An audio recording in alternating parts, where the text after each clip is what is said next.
好，各位好，欢迎来到新电竞日报社。本社呢将重新开启吃鸡课堂系列，各位学员准备好了吗？沙漠地图迎来升级后，别墅区呢因为拥有全图唯一一辆黄金跑车而热度剧升。加上别墅处于沙漠地图中央，不仅呢地理位置合适，加上次元点本身是物资丰富，因此呢成为了沙漠地图的自闭城。那如何能够在这里猜出全书呢？这当然是一门高深的学问。下面就为大家带来沙漠地图的别墅区的攻略啦。别墅里呢是典型的小面积资源点，整体呢就是一座建筑，那房区是围绕着中间的一个小广场展开，物资遍布各地。别墅最危险的地方呢，无疑就是这样的小广场了。由于被房区包围，加上别墅区呢具有着2层的高度优势，落地在小广场捡物资的玩家，就等于暴露在了所有敌人的眼中，很容易就被视野盲区的炮火击倒。因此建议不要先跳，应该要先战斗结束之后再搜索，可以当做是一个物资的补充区域啦。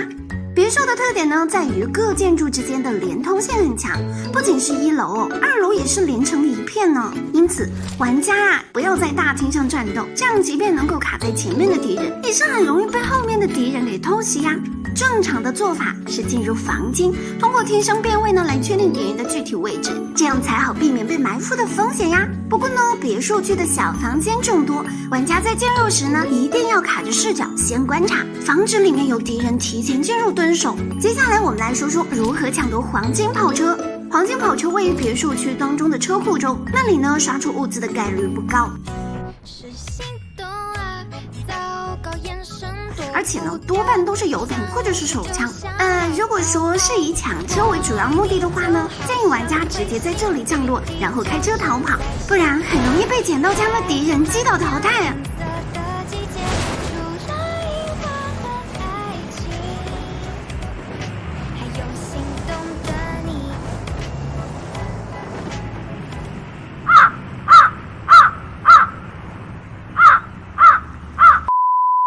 如果是跳到别墅发育，顺便拿车的话呢，那玩家就可以跳到车库旁边的联防，那里呢是通常会有物资的刷新，而且透过窗户还可以看到黄金跑车的踪迹。玩家可以边发育边观察，一旦看到有敌人想要开车离开之后呢，那可以根据地图显示的车声及时赶回来，利用跑车启动还没有完全提速的时机，将座位上的敌人击倒。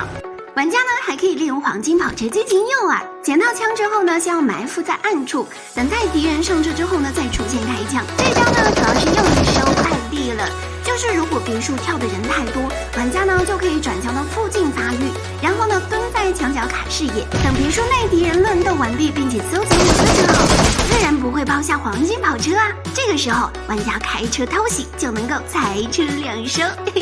别墅呢有几个点位是很适合埋伏的，分别是屋顶，玩家可以从阳台爬上去；其次呢，车库外还有一个凉亭，玩家也能够爬在上面，可以清楚的看到车库内敌人的动向。一旦敌人有所破绽，玩家就可以直接开枪将其淘汰。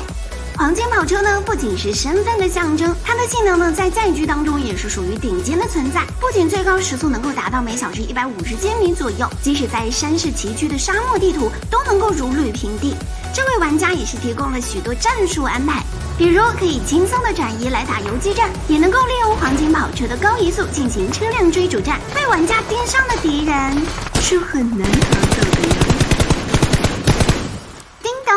不过呢，黄金跑车长时间驾驶耗油量还是很高的，建议玩家呢提前减2桶燃料，这样呢才可以避免半路没有油的尴尬境地啦。好啦，本期节目就到这里，我们下期节目再见啦，乖乖下课。